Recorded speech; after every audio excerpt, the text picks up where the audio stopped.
জয় জয়তে সমূহ অসমবাসী ৰাইজলৈ আন্তৰিক অভিনন্দন জ্ঞাপন কৰিছোঁ আৰু লগতে সমূহ অসমবাসী ৰাইজলৈ লক্ষী পূজা আৰু কাতি বিহু হিয়া ভৰা শুভেচ্ছা জ্ঞাপন কৰিলোঁ।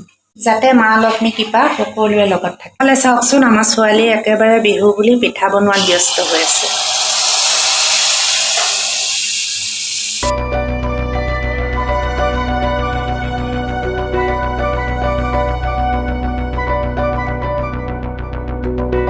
আজি হৈছে লক্ষী পূজা, কাইলৈ কাতি বিহু, কিন্তু লক্ষী পূজা ইমান নিয়ম কাৰণ কৰা নাই যদিও আজি আমি ভাতটো নাখাওঁ বুলি ভাবিছোঁ। আমি বিশেষ নিয়ম কাৰণ কৰা নাই আমাৰ ধৰ্মটোত আমি পূজা পাতল কৰি পোৱা নাই, সেয়েহে পূজা পাতলত কেনেকৈ কৰে আমি ইমান বিশেষ নাজানো।